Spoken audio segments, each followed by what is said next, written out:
तो कैसे हो सभी। आप सभी का फिर से हमारे चैनल पे स्वागत है। दोस्तों, आज तक हमने वीलुकअप को एक सिंगल टेबल पे यूज करना सीखा था या फिर सिंगल सीट पे हमने यूज करना सीखा था। लेकिन आज मैं इस वीडियो में आपको वीलुकअप को एक मल्टीपल टेबल में कैसे यूज कर सकते हैं, या फिर अगर आप मल्टीपल सीट पे भी यूज करना चाहते हैं तो वीलुकअप को आप कैसे यूज कर सकते हैं, तो आज मैं इस वीडियो में आपको बताने वाला हूं। बहुत ही अच्छा। तो सबसे पहले मैं आपको बता देता हूं कि जब भी आप मल्टीपल टेबल पे या फिर मल्टीपल सीट पे वीलुकअप को यूज करते हैं तो वहां पे आपको इफ एरर फॉर्मूले की हेल्प लेनी होगी। तो सबसे पहले मैं आपको बताऊंगा इफ एरर फॉर्मूला किस लिए काम आता है। देन उसके बाद वीलुकअप को इफ एरर के साथ लिंक करके कैसे हम मल्टीपल टेबल में उसको यूज कर सकते हैं। तो स्टेप बाय स्टेप हम सीखने वाले हैं, तो वीडियो में एंड तक जरूर रहना।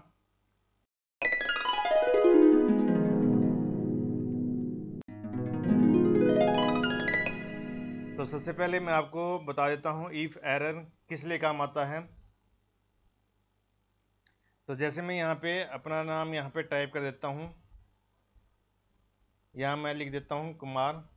तो ये मैंने यहाँ पे नाम और सरनेम लिख दिया है। तो मैं जैसे यहाँ पे कोई भी फॉर्मूला, मान लो यहाँ पे एवरेज फॉर्मूला यूज़ करता हूँ, तो नंबर 1 कोमा यहाँ पे नंबर 2 देता हूँ, और जैसे ही ब्रैकेट क्लोज करूँगा तो मैं यहाँ पे जैसे ही एंटर करूँगा तो मेरे यहाँ पे फॉर्मूला रॉन्ग हो जाएगा।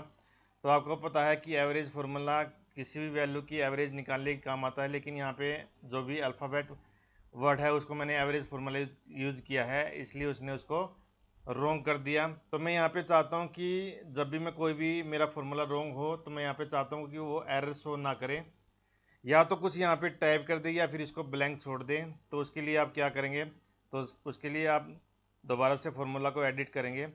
तो जहाँ भी आप फॉर्मूला स्टार्ट करोगे उससे पहले आपको यहाँ पे इफ़ एरर यहाँ पे टाइप कर देना है। तो ये मैंने इफ़ एरर का फॉर्मूला यहाँ पे स्टार्ट कर दिया। देन उसके अंदर एवरेज का फॉर्मूला है। तो जैसे मैंने एवरेज का यहाँ पे फॉर्मूला फिनिश किया था तो मैं यहाँ पे कोमा दे के आपको यहाँ पे सबसे पहले आपने वैल्यू में एवरेज का फॉर्मूला दे दिया है। देन सेकंड में आपको पूछेगा वैल्यू इफ एरर, मतलब यहाँ पे अगर आपकी वैल्यू रॉन्ग हो जाती है तो आप यहाँ पे क्या टाइप कराना चाहते हैं। तो यहाँ पे या तो आप यहाँ पे ब्लैंक के लिए आप यहाँ पे double quote space double quotes यहाँ पे दे सकते हैं। तो जैसे मैं यहाँ स्पेस चाहता हूँ तो मैंने यहाँ पे डबल कोट्स यहाँ पे टाइप कर दिया है। तो जैसे ही आप इसको यहाँ पे एंटर करेंगे तो ये आपका ब्लैंक शो हो जाएगा। तो यहाँ पे आप देखें कि आपका जो फॉर्मूला रॉन्ग था वो आपको यहाँ पे शो नहीं होगा। अगर आप यहाँ पे कुछ भी टाइप करवाना चाहते हैं तो आप यहाँ पे डबल कोट्स के अंदर जैसे यहाँ पे नोट फाउंड यहाँ पे टाइप करवाना चाहते हैं तो मैं यहाँ पे डबल कोट्स के अंदर यहाँ पे लिख देता हूँ नोट फाउंड।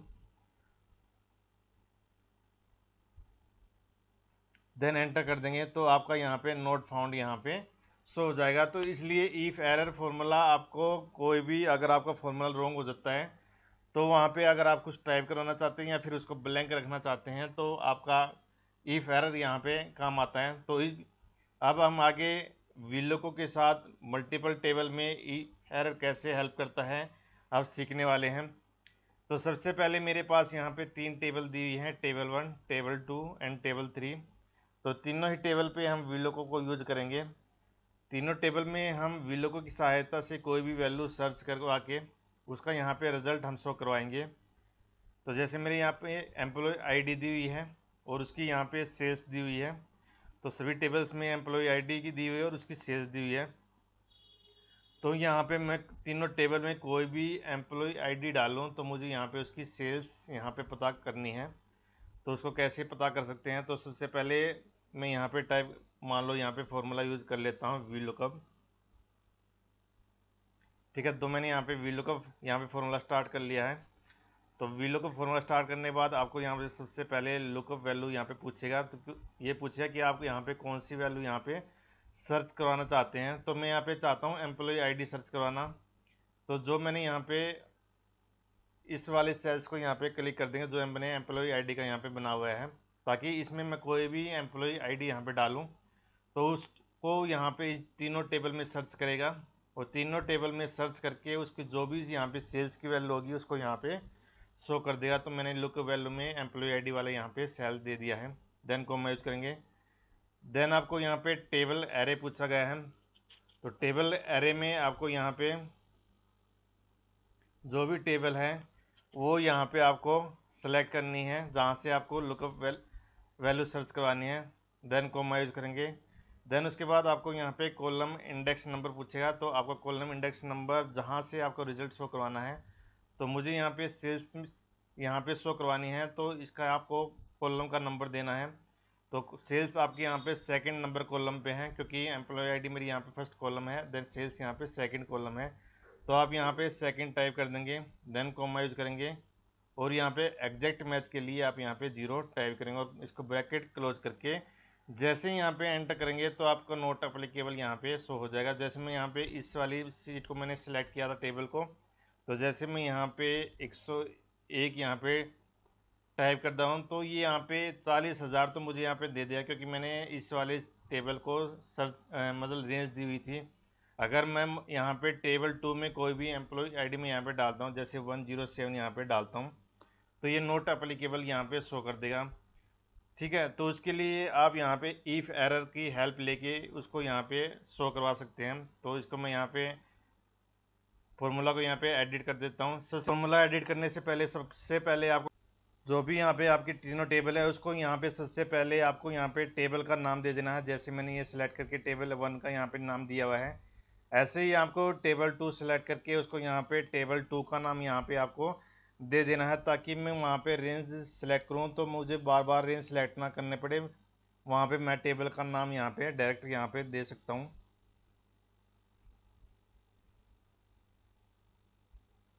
तो यहाँ पे आप टेबल 2 यहाँ पे टाइप कर देंगे। ऐसे ही आप यहाँ पे टेबल 3 का यहाँ पे रीनेम कर सकते हैं। तो जैसे मैं यहाँ पे इसको टेबल 3 का नाम दे देता हूँ। ठीक है, तो तीनों ही टेबल का मैंने यहाँ पे नाम दे दिया है, ताकि मैं वहाँ पे रेंज सेलेक्ट करूँगा तो मैं यहाँ पे टेबल 1 2 सेलेक्ट करके वहाँ पे रेंज दे दूँगा। तो सबसे पहले आप इसको यहाँ पे 113 टाइप कर लेते हैं। तो इसके लिए मैं यहाँ पे फॉर्मूला एडिट कर लेता हूँ, और फॉर्मूला से पहले मैं यहाँ पे इफ़ एरर यहाँ पे फॉर्मूला स्टार्ट कर लेता हूँ। ठीक है, इफ़ एरर यहाँ पे मैंने फॉर्मूला स्टार्ट कर दिया है। तो मैंने यहाँ पे वैल्यू का फॉर्मूला दिया हुआ था। देन उसके बाद यहाँ पे कोमा यूज करेंगे। तो सबसे पहले इफ़ एरर जैसे मैंने यहाँ पे स्टार्ट किया, तो वैल्यू में आपका मैंने यहाँ पे वैल्यू को भी यहाँ पे स्टार्ट कर दिया था, जो कि मैंने टेबल 1 से सिलेक्ट किया हुआ है। देन उसके बाद वैल्यू इफ़ एरर, मतलब जो आपने यहाँ पे वीलुकअप का फॉर्मूला पहली टेबल से दिया था, अगर उसको यहाँ पे टेबल 1 से एम्प्लॉय आईडी यहाँ पे ना मिले, तो उसके बाद वो टेबल 2 को सर्च करे और उसको वहाँ से जो भी एम्प्लॉय आईडी मिले उसकी यहाँ पे सेल्स दे। तो दोबारा से आपको यहाँ पे वीलुकअप का फॉर्मूला स्टार्ट कर लेना है। अगर वैल्यू मेरी रॉन्ग हो जाती है तो टेबल 2 से वो आपकी, तो दोबारा से मेरे लुकअप वैल्यू पूछ रहा है, तो लुकअप वैल्यू में दोबारा से आपको एम्प्लॉय आईडी वाला सेल्स यहाँ पे दे देना है। देन कोमा यूज करेंगे और रेंज यहाँ पे मैंने टेबल 2 को यहाँ पे नाम दिया हुआ था, तो आप यहाँ पे इसको टेबल 2 यहाँ पे सेलेक्ट कर लेंगे। देन कोमा यूज करेंगे और कॉलम इंडेक्स नंबर में आपको दूसरे वाला कॉलम चाहिए है, दो आप यहाँ पे 2 टाइप करेंगे। देन कोमा और 0 की दबा के आप इसको ब्रैकेट क्लोज कर लेंगे। ठीक है, तो जैसे मैं यहाँ पे एंटर करूँगा तो एक बार और आपको यहाँ पे ब्रैकेट क्लोज कर लेने, क्योंकि मैंने यहाँ इफ एरर यहाँ पे स्टार्ट किया हुआ था। तो जैसे मैं यहाँ पे एंटर करूँगा तो आप यहाँ पे देखेंगे कि 113 मैंने जो एम्प्लॉय आईडी डाली थी वो भी अब इसको नहीं मिली। अगर टेबल 2 से मैं कोई भी एम्प्लॉय आईडी डालता हूँ, मान लो 110 डालता हूँ, तो वो यहाँ पे वो सर्च करके यहाँ पे उसकी वैल्यू ये पता कर लेगा। लेकिन जैसे मैं यहाँ पे टेबल 3 की कोई भी यहाँ पे एम्प्लॉय आईडी डालता हूँ, मान लो 117 डालता हूँ, तो वो नोट एप्लीकेबल यहाँ पे शो कर देगा। तो उसके लिए आपको क्या करना है, तो दोबारा से फॉर्मूला को एडिट करना है। तो दोबारा से फॉर्मूला को एडिट करने के बाद आपको यहाँ पे दोबारा से इफ का फॉर्मूला स्टार्ट कर लेना है, ताकि मेरी टेबल 3 वाली जो भी रेंज दूँ तो वो भी यहाँ पे मुझे शो कर दे। तो दोबारा से आपको यहाँ पे इफ एरर फॉर्मूला स्टार्ट कर लेना है। तो दोबारा से मैंने यहाँ पे स्टार्ट कर लिया है। देन लास्ट में जाएंगे और कोमा यूज करेंगे। तो वैल्यू इफ एरर दोबारा से आपको पूछेगा, क्योंकि वैल्यू में मैंने पहले यहाँ पे दिया हुआ है। तो दोबारा से मैं यहाँ पे वी लुकअप फॉर्मूला दूंगा और इस अब की बार यहाँ पे जो भी लुकअप वैल्यू है ये मैंने यहाँ पे ये एम्प्लॉय आईडी यहाँ पे सर्च सेलेक्ट कर लिया, देन कॉमा करेंगे। तो अब की बार मुझे यहाँ पे टेबल 3 से यहाँ पे सर्च करवानी है, तो मैं यहाँ पे टाइप कर देता हूँ टेबल 3 जो मैंने यहाँ पे नाम दिया हुआ था। तो मैं टेबल 3 को यहाँ पे सिलेक्ट कर लेता हूँ, देन कॉमा यूज करेंगे। कॉलम इंडेक्स नंबर वही जो सेल्स वाला आपका 2 रहेगा, देन कॉमा उसके बाद 0 और यहाँ पे आप ब्रैकेट क्लोज कर देंगे। ठीक है, दोबारा से ब्रैकेट क्लोज करेंगे क्योंकि इफ एरर का आपका फॉर्मूला कंटिन्यू है अभी। तो जैसे ही आप यहाँ पे एंटर करेंगे तो यहाँ पे जो 117 की थी सेल्स उसने यहाँ पे 85,200 यहाँ पे आपको शो कर दिया है। तो तीनों टेबल में आपको कोई भी अगर यहाँ पे एम्प्लॉय आईडी चाहिए है वो आपको यहाँ पे बहुत ही आसानी से शो कर देगा।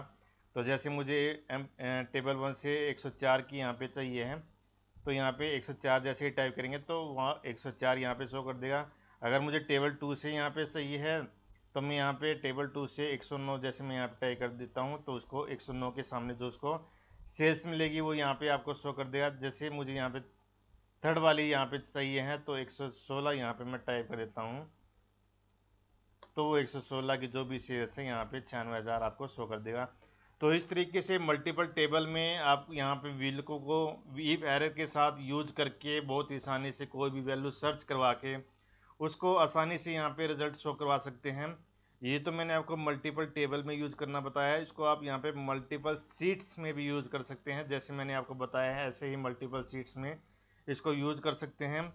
तो इसको एक बार आप प्रैक्टिकल तरीके से ज़रूर यूज़ करके देखना, बहुत ही अच्छा फॉर्मूला है। अगर आप एक बार इसको ट्राई करेंगे तो अच्छे से आपको समझ में आएगा। और मैं आपको बता दूं वी लुकअप एक ऐसा फॉर्मूला फंक्शन एक्सेल का फंक्शन है कि आपको इसको एक बार सीख लिया तो आप इन फ्यूचर बहुत ही आसानी से काम कर पाओगे। तो अगर वीडियो अच्छी लगी है तो वीडियो को लाइक ज़रूर करें, चैनल को सब्सक्राइब जरूर करें और बेल आइकन प्रेस करें ताकि इन फ्यूचर हम कोई भी वीडियो लेके आते हैं तो आपको आसानी से मिल सके। तो वीडियो में एंड तक बने रहने के लिए आपका बहुत बहुत धन्यवाद।